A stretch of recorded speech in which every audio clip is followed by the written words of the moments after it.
Ken kept climbing, one step at a time. His body was exhausted, his breathing heavy, but he knew he couldn't stop now. 3 lieutenants were still waiting for him upstairs, and his comrades were still fighting below, so he pushed forward. Downstairs, the casino men were in disbelief. 300 men, and they still couldn't defeat Ken's group. One of them finally shouted that they should cut through the hallway and chase Ken, even if customers were still there. Right then, Kaylin woke up. She looked around and asked what they were going to do if the men rushed through the hallway. Tai-Su simply said it wouldn't be a problem. The men laughed at him. They were sure they would catch Ken soon. But the moment they stepped forward, a fist answered them. Then, suddenly, 2 familiar figures appeared at the passage leading to the hallway. The monks had arrived.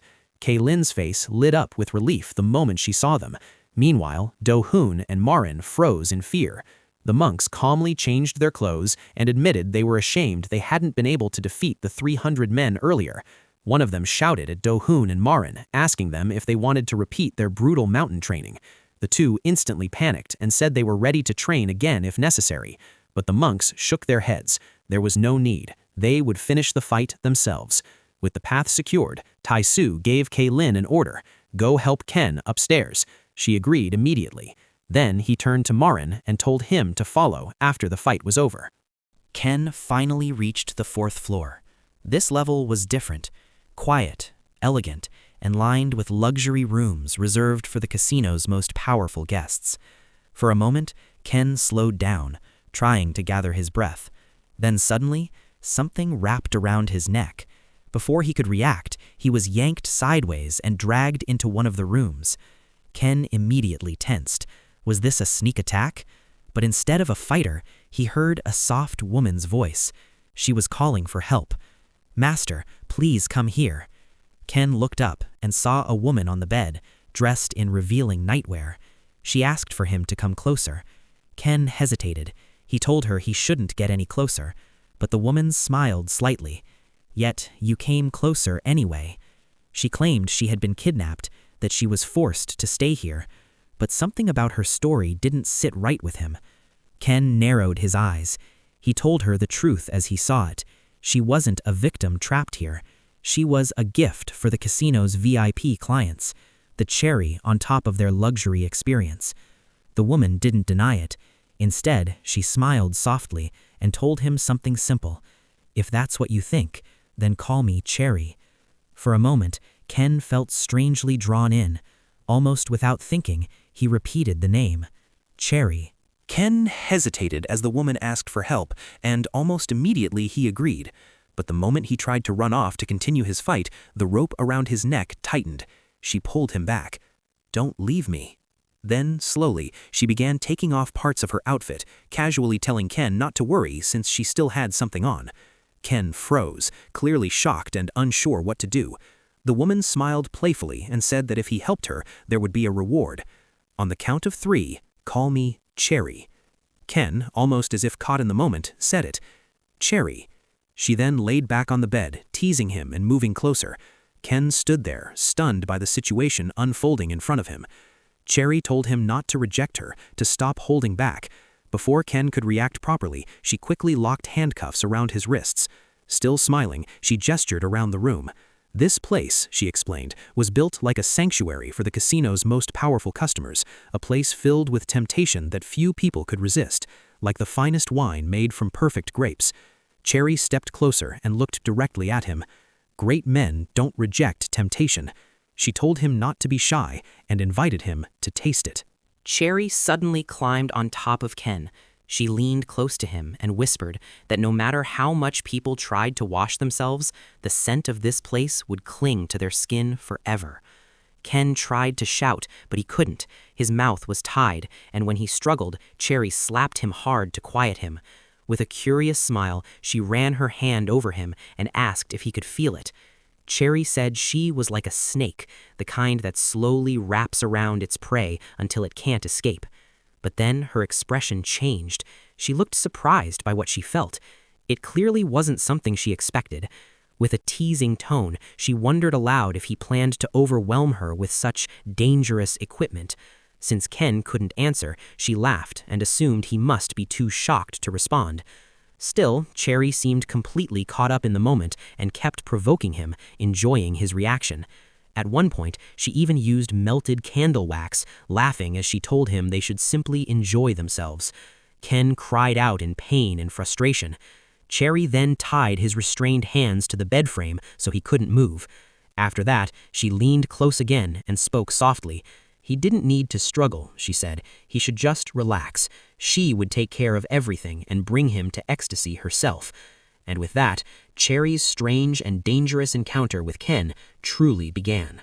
Ken struggled against the restraints on his wrists, while Cherry kept teasing him, clearly enjoying the situation.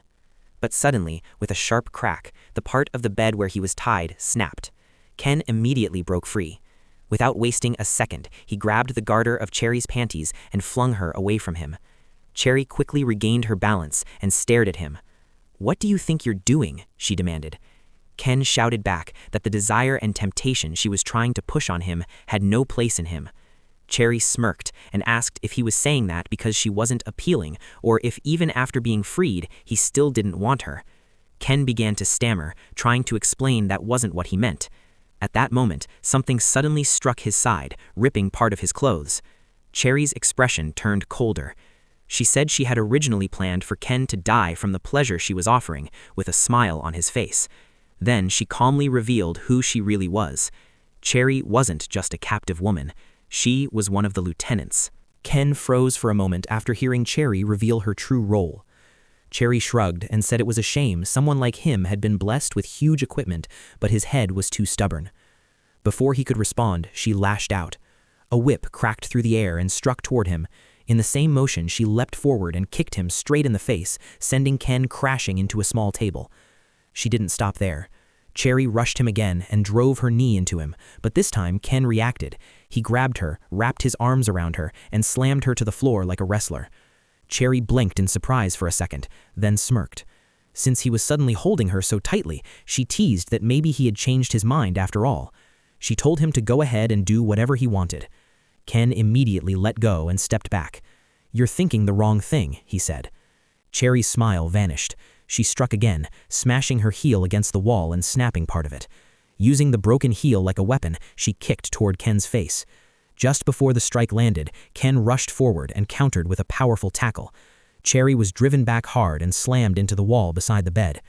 Ken caught his breath and awkwardly apologized, saying he had been trying to go easy on her because she was a woman. Then he slowly turned and started walking toward the door. But the moment he looked back, Cherry struck.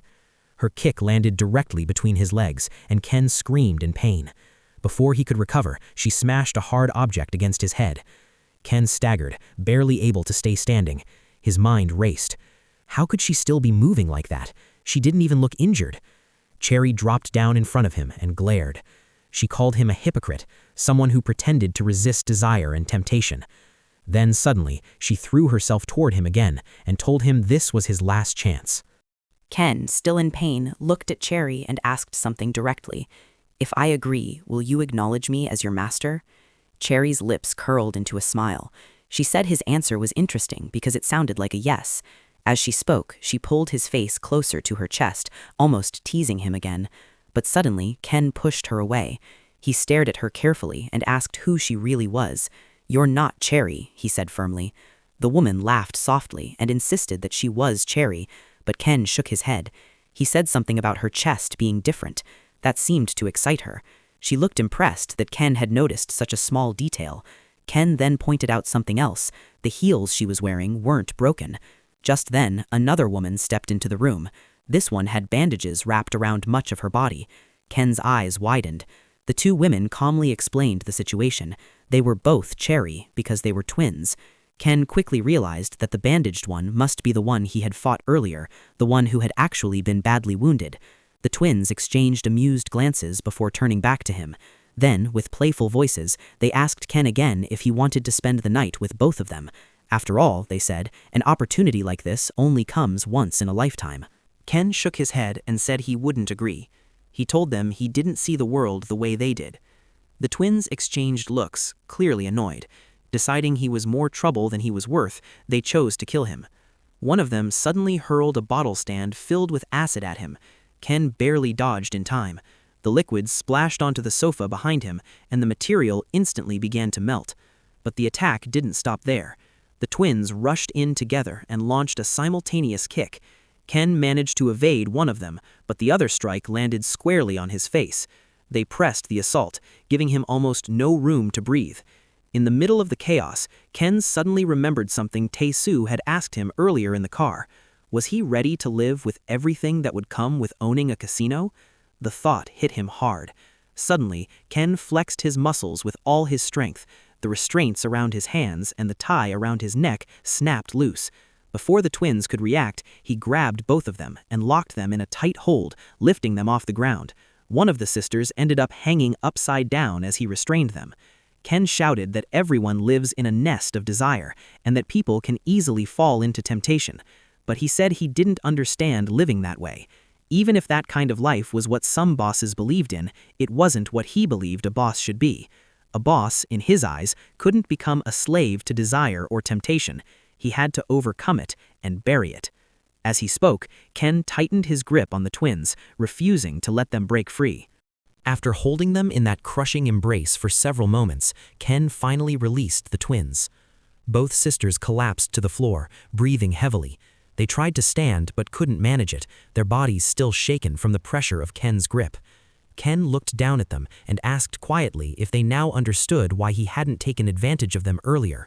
Then he gave the reason. He said it was because his heart had already been stolen by someone else. The twins froze for a second, and then their faces turned red when they heard that.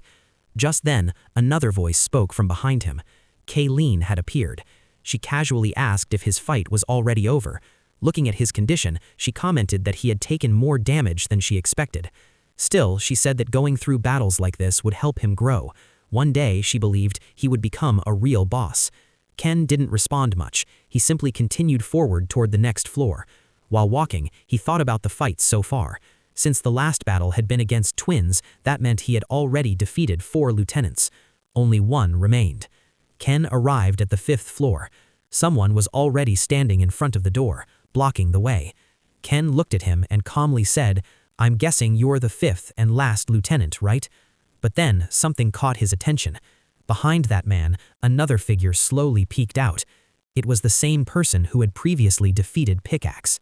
The last lieutenant looked down at Ken and called him a dwarf, mocking him as he asked if Ken really thought he could match someone like him. Ken didn't seem intimidated. He replied that the man didn't have the right to brag when he was planning to gang up on him. The lieutenant turned slightly and glanced back at the man standing behind him. Ken followed the movement and felt a quiet tension build.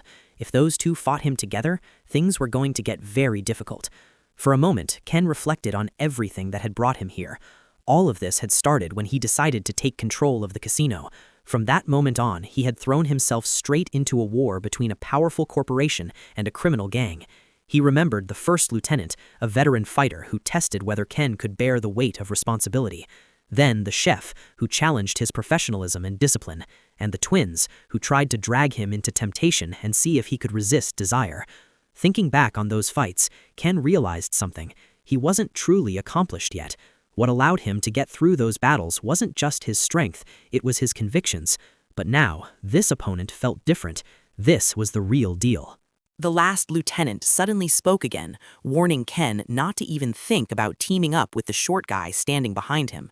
He said he couldn't allow someone like Ken or the man behind him, Yong-bae, to act arrogantly. He added that once he finished dealing with Ken, Yong-bae would be next. But before he could do anything else, Yong-bae suddenly stepped forward and stabbed him straight in the stomach. Ken's eyes widened in shock. The lieutenant staggered, completely caught off guard. Yong-bae laughed casually as if nothing strange had happened. Looking at Ken, he said Ken already looked exhausted and had no chance of defeating that man in a fair fight. That was why he stabbed him. After all, Yong-bae admitted he wanted to fight Ken himself. Then his tone shifted slightly. He said there was something he wanted to ask Ken.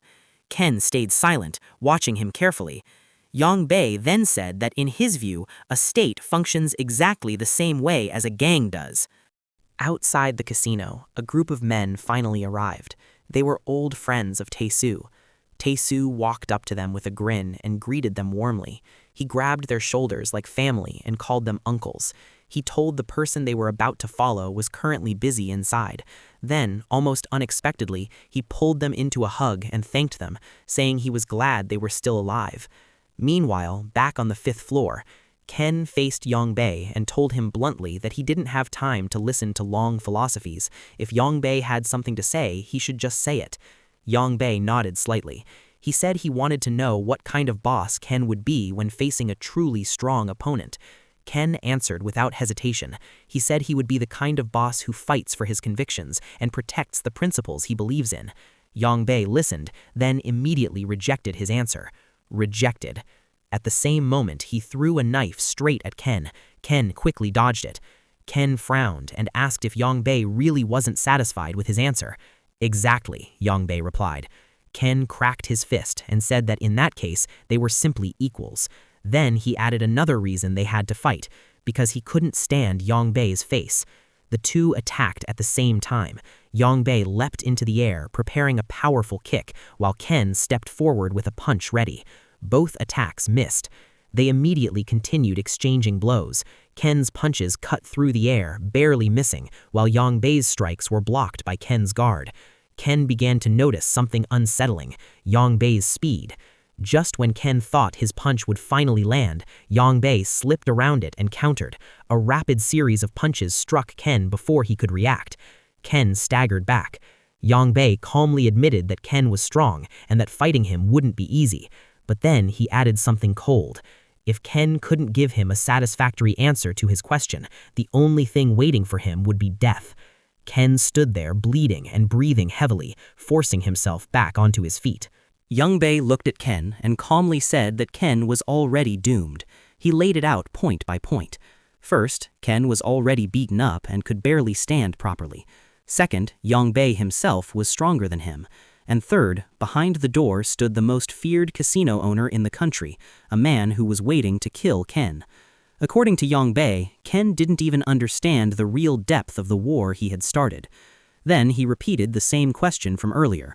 What kind of face would Ken show his subordinates when he faced an opponent stronger than himself? Before he could continue, Ken suddenly shouted at him to shut up. Yongbei paused, clearly surprised by the outburst. Ken spoke again, breathing hard but staring straight at him.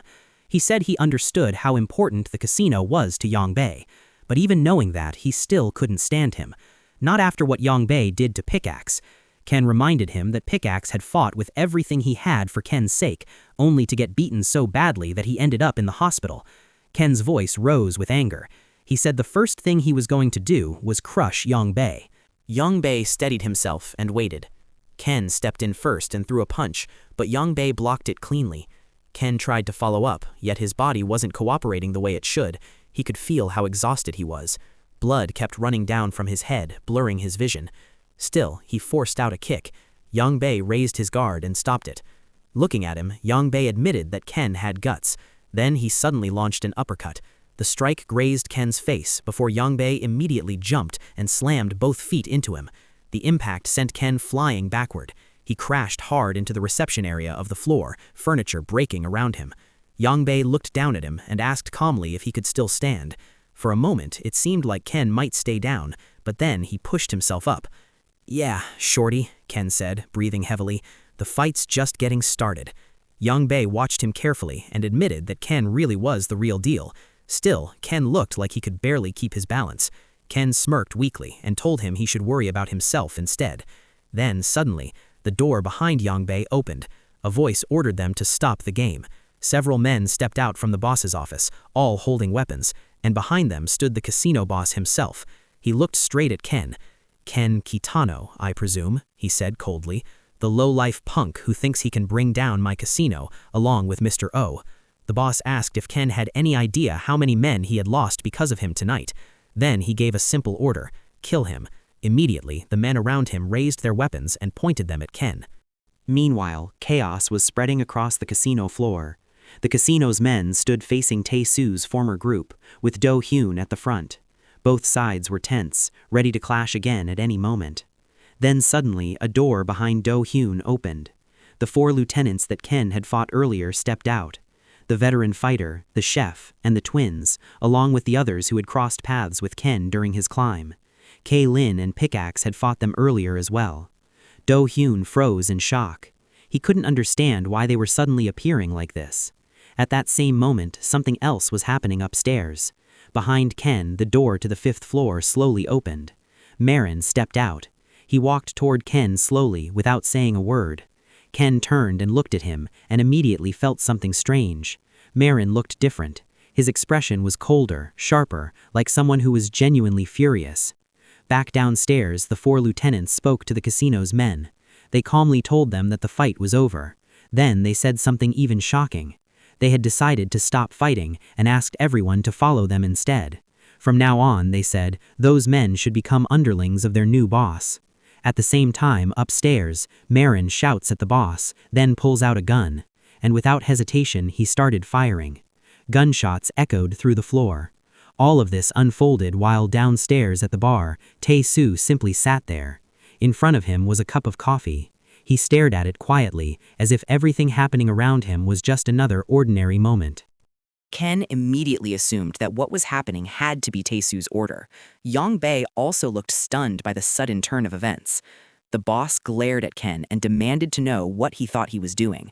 Ken replied that he wanted to know the same thing. At that moment, Ken grabbed Marin and squeezed him hard in a sensitive spot, making Marin cry out in pain. Ken demanded to know if this really was Tae-soo's order and asked him if he thought Ken was unreliable. Marin didn't answer. Tears rolled down his face as he stayed silent. Then Ken turned toward the boss and said they should finish the fight the proper way, with their fists. He ordered Marin to lower the gun he was holding and told the men on the other side to do the same. Then Ken made his proposal. If he lost to Yong-bae, he would retreat. The boss listened, then agreed. Yong-bae muttered that they almost got his boss and asked Ken if he had completely lost his mind. He raised his guard and stepped into a fighting stance. Ken did the same. With determination in his eyes, Ken said he would crush him. And just like that, the fight between the two began again. Inside the bar, Do-hyun approached Tae-soo and gave his report. He said the 4 lieutenants that Ken had defeated earlier had decided to join their side. Tae-soo quietly said the situation was going well so far, but even then, the final outcome still depended on one thing. No one knew who would win between Yong-bae and Ken. Tae-soo stared at his drink and thought to himself that if Marin's plan failed, then no one could predict what would happen next. Meanwhile, on the 5th floor of the casino, the fight was still going on. This time, Ken's punches were landing. Unlike before, he was actually hitting Yong-bae, and Yong-bae was hitting him back as well.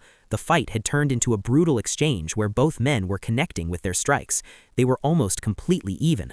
Around them, the casino staff began shouting and cheering for Yong-bae. Marin watched the fight quietly. As he looked at Ken, he thought about everything Ken had already gone through to reach this floor. All the fights, all the wounds, all the exhaustion.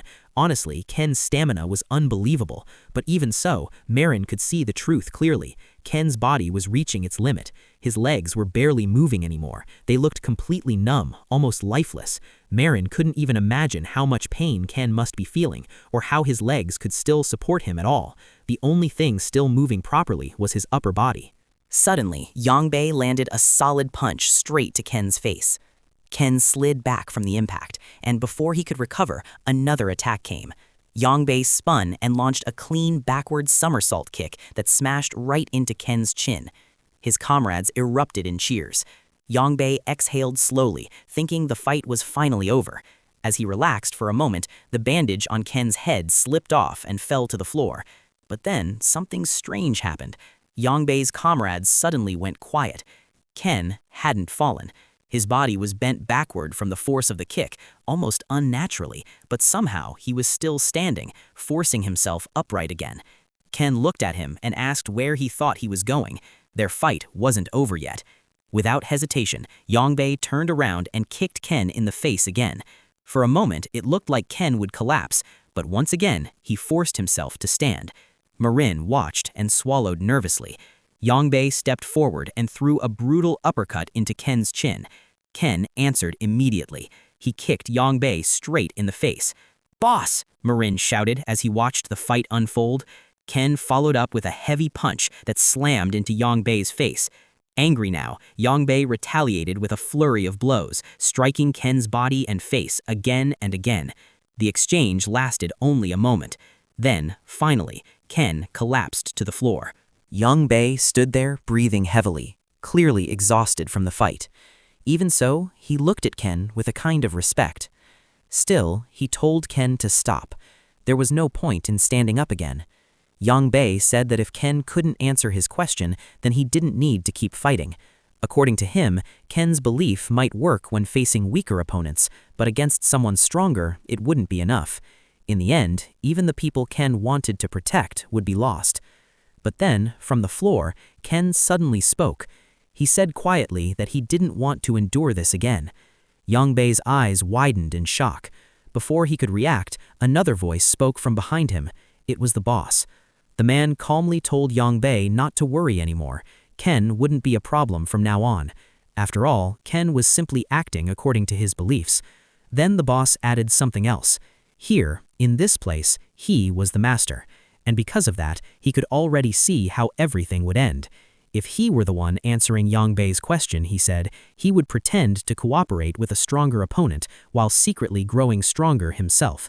And above all, the only convictions that should ever matter were his own. The boss then ordered Marin to take Ken and leave. Ken had already made a promise. Either they walk away now, or Marin could keep firing the gun he was holding. Marin stood there, torn. From the very beginning, he knew Young Bae was strong.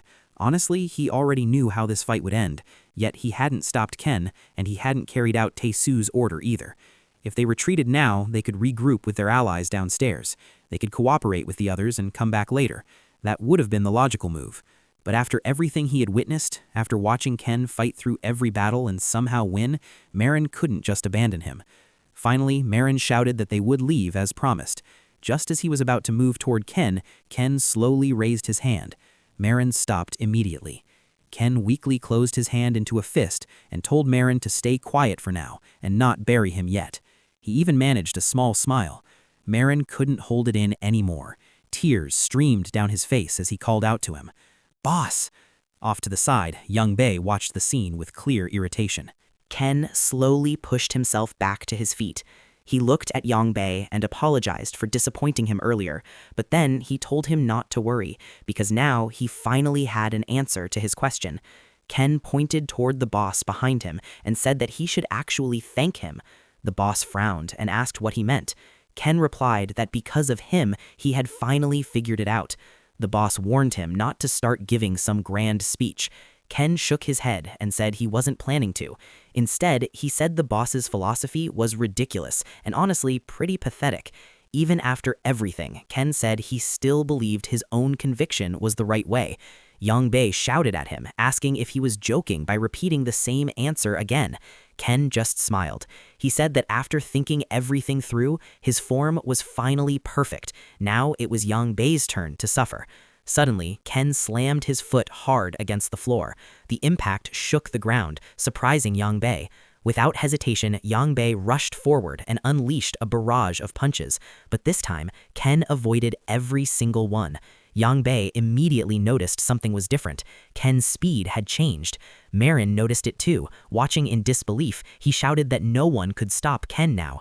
Ken stepped in and threw a punch. Young Bae managed to block it, but even through his guard, he could feel the force behind it.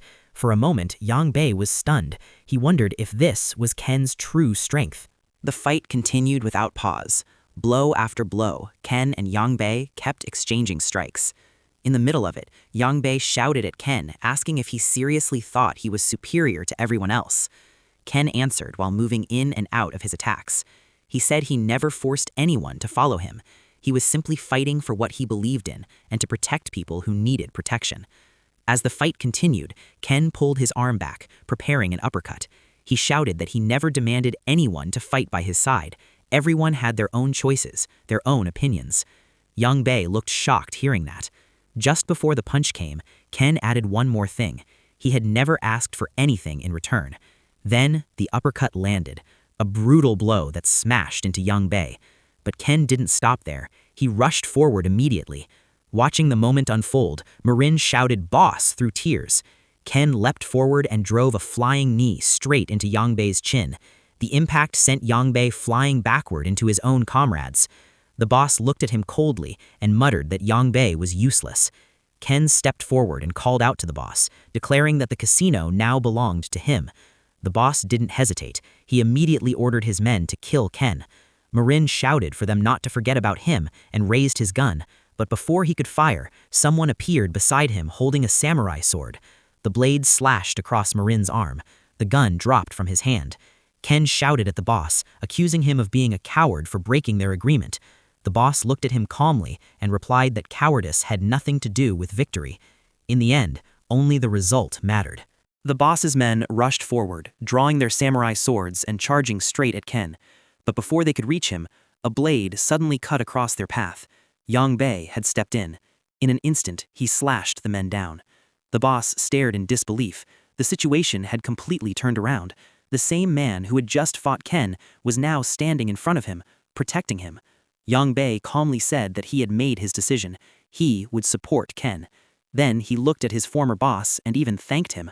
The boss exploded in anger, shouting that Yang Bei dared to betray him.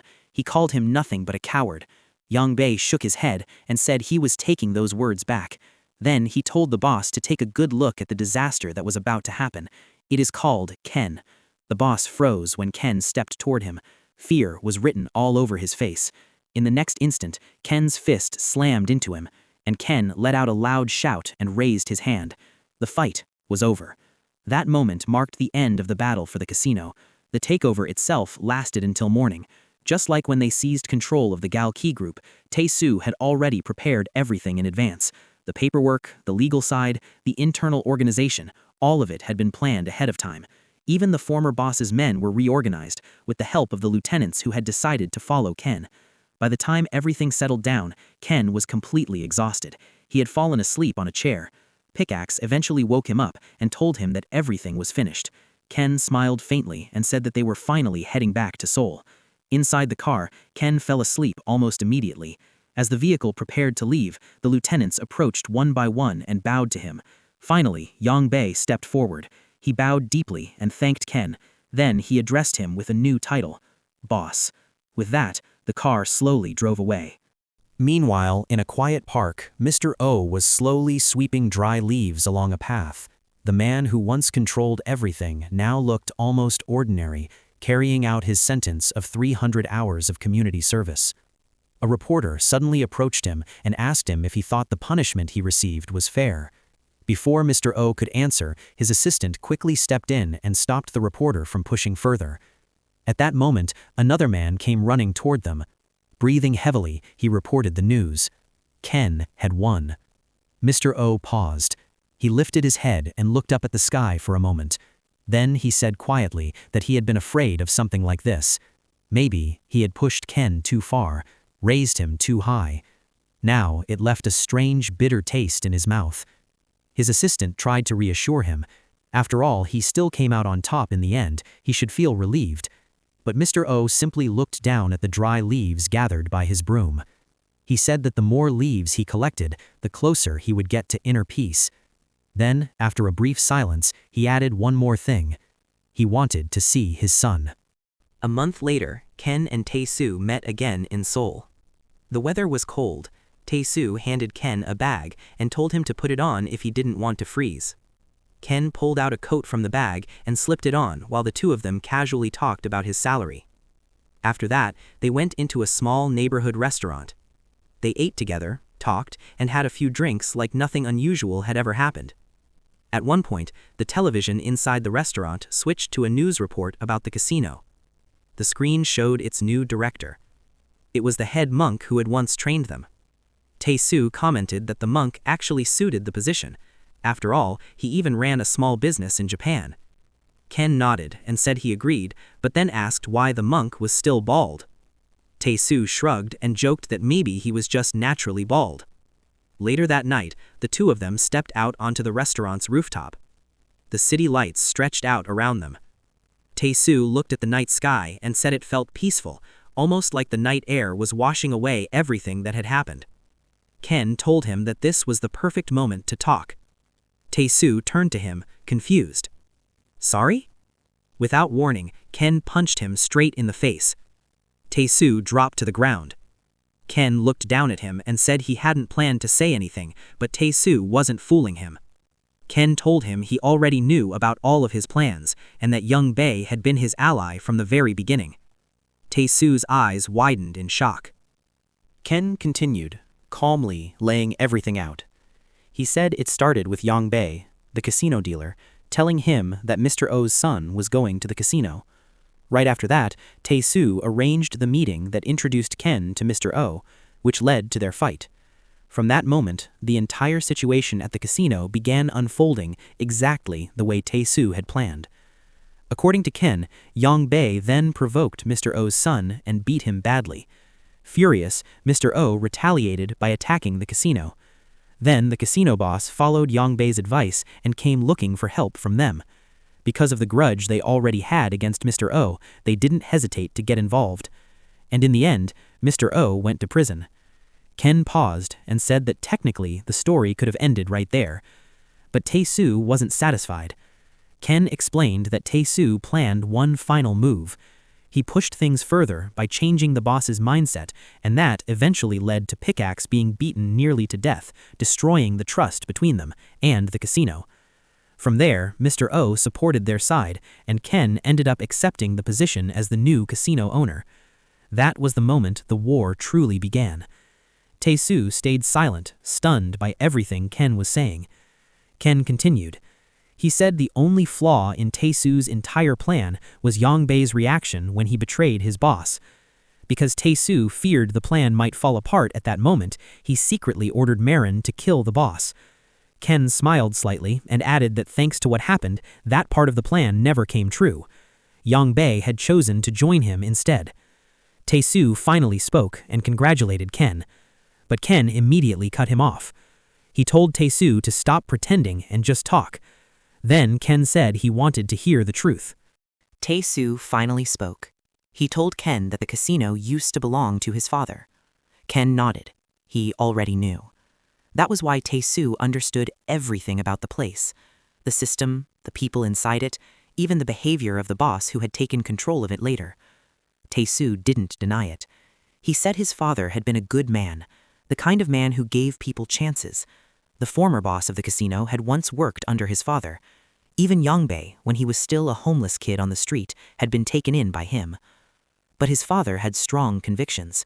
Because of those beliefs, he constantly fought against the state and the shareholders who wanted control over the casino. In the end, those same shareholders turned the people around him against him. His own men betrayed him. And that was when Tae-soo watched his father die right in front of him. After that, he and Marin wandered across the country for years. During that time, he met the head monk, who had been an old friend of his father. Through him, Tae-soo slowly started rebuilding connections. He stayed in contact with Yang Bei, who was working inside the casino. He later hired Pickaxe, and eventually, that path led him to meeting Ken. Ken listened quietly, then said he finally understood the whole picture. Tae-soo looked at him and asked how long he had known. Ken answered simply, "A long time." Tae-soo asked why Ken hadn't stopped him earlier if he already knew everything, especially if Ken didn't even want the casino. Ken replied that he never had any interest in the casino, but it was clearly Tae-soo's dream, so he wanted to see it come true. Tae-soo froze after hearing that. Ken then added that even though he didn't fully trust him, he still thought of him as a friend. For a moment, Tae-soo said nothing. Then, suddenly, he dropped to his knees in front of Ken. Lowering his head, he called him boss. Tae-soo kept his head lowered as he spoke. He said that ever since the day they met, the casino had stopped being important to him. That dream had already been replaced by something new, Ken. Tae-soo said that since ancient times, people had always dreamed of building an empire, something real, something built with flesh and blood, and now he wanted to dedicate himself to that dream. He declared that he, Park Tae-soo, would light the path ahead for Ken. Even if their views were different, it didn't matter. He would give everything he had to make Ken's ambitions possible. If he had to carve a path forward with his bare hands, he would do it, and even if death stood in front of him, he would never betray him. Ken listened quietly. Then he said that Tae-soo was thinking too highly of him. His heart wasn't as pure as Tae-soo believed. In the end, he was just a gang boss. Ken walked over and sat on the edge of the rooftop gutter, looking at Tae-soo. After a moment, he simply said, "If that was Tae-soo's will, So be it. And just like that, the pact between Ken and Tae-soo was formed. 3 months later, on a rainy night, a car was parked in the darkness while several men stood outside, talking. They were discussing Ken and Yongbei, unaware that someone was watching them. Inside the shadows nearby, the former casino boss waited with his men, and not far from them, hidden in the rain, Kay-Lin held a knife. She whispered that the boss was finally about to meet his maker. Just as she started moving closer, something suddenly happened. Before she could reach him, someone else attacked first. The boss and his men collapsed almost instantly.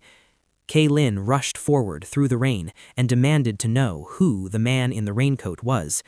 The man looked at her calmly. He said he recognized her. She was part of Ken's group.